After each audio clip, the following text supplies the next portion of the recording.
Доброе утро, Стоп Гейм! В эфире Инфакт.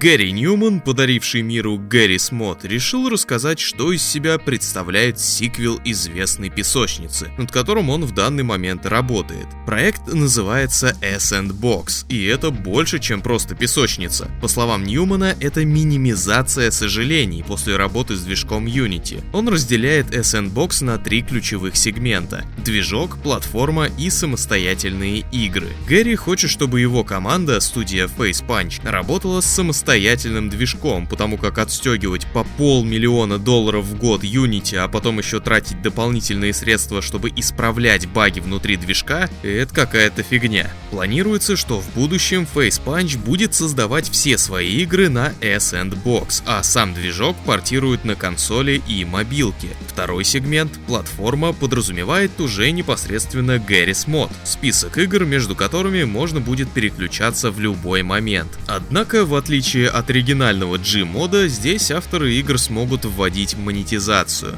То, что Ньюман выделил как самостоятельные версии игр, предполагает, что с помощью Sandbox можно будет экспортировать игры как самостоятельные приложения со своей страницей в Steam и полностью работающим мультиплеером без привязки к Sandbox. И денег с таких игр Face Punch брать не станет. Разрабатывается это дело уже давно, однако сроков, когда эта штука будет завершена, Гэри не называет.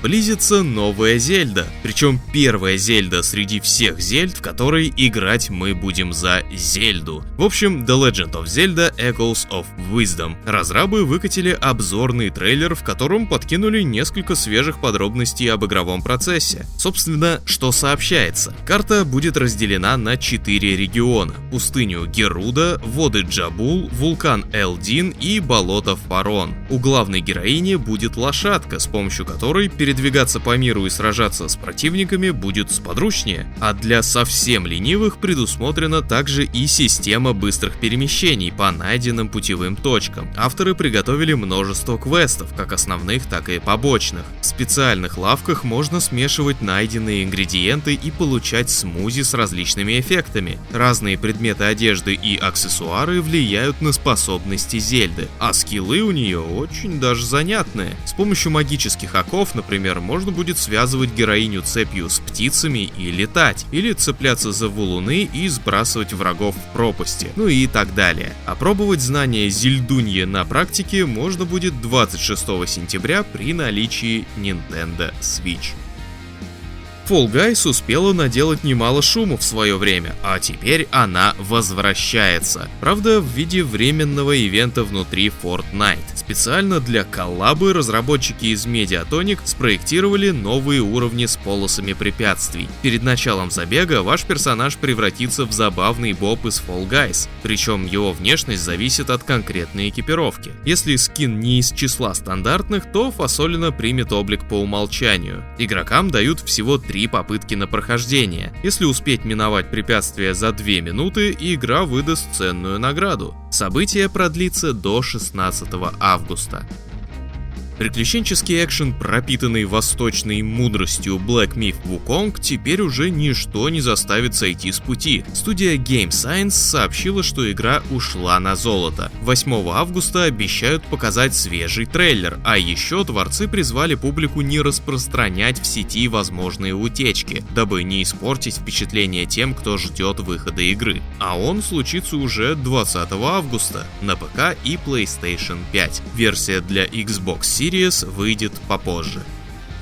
Сайт Gematsu пообщался с Гаити Судой, главой студии Grasshopper Manufacture, ответственной за разработку оригинальных Lollipop Chainsaw и Shadows of the Damned. Что интересного удалось узнать? В то время как ремастер Shadows of the Damned разрабатывает тот же коллектив, что и оригинал, над переизданием Lollipop трудится уже совсем другая команда. И тот факт, что релизы обоих проектов расположены так близко друг к другу, это чистое совпадение. Помимо Суды, к Shadows of the the Damned приложил руку и гейм-директор Resident Evil 4 Синдзи Миками. Он давал Grasshopper различные советы и помог определиться с уймой мелких деталей. В ремастере сохранен весь оригинальный контент, ничего не вырезано и не изменено, в том числе саундтрек. Если обновленная версия покажет хорошие продажи, студия, быть может, возьмется за продолжение или за приквел. Суда поделился, что одним из вариантов могла бы стать история о становлении Гарсии охотником на демонов. Напоследок Суда сказал, что хотел бы заняться ремастером адвенчуры Flower, Sun and Rain 2001 года.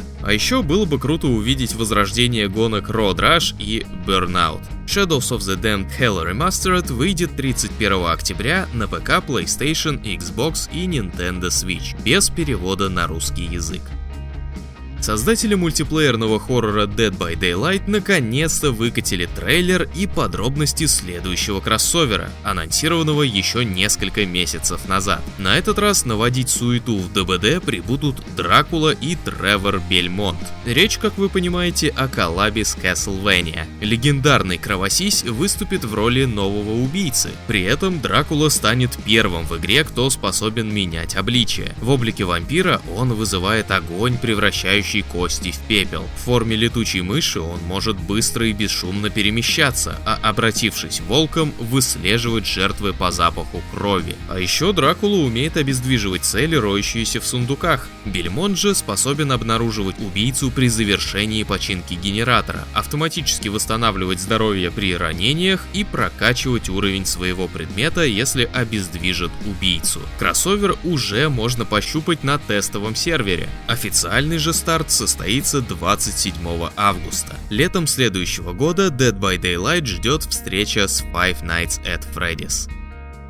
Шутер High on Life обзаведется собственным мультсериалом по мотивам. Спродюсировать это дело взялся актер и комик J.B. Smoove, чьим голосом в игре говорит дробовик Газ. По сообщениям портала Deadline, производство уже стартовало. Ответственными за проект назначены студия Squanch Games, собственно авторы игры, а также Alternate Side Productions и Striker Entertainment. High on Life безудержная, странная и вместе с тем чудесная, и мультсериал будет таким же, если не лучше, говорит Smoove. Сама игра доступна на ПК, PlayStation и Xbox.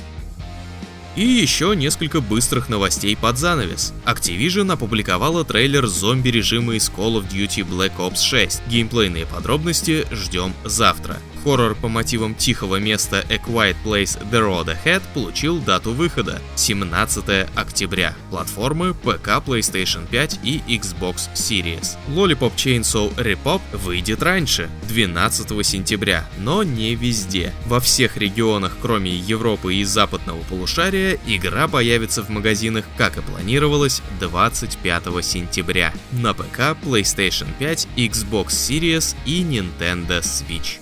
А с новостями хорош. Забегайте к нам на сайт stopgame.ru и читайте текстовый обзор игры Thank Goodness You're Here от Алексея Лихачева. Приятного ознакомления и хорошего вам дня!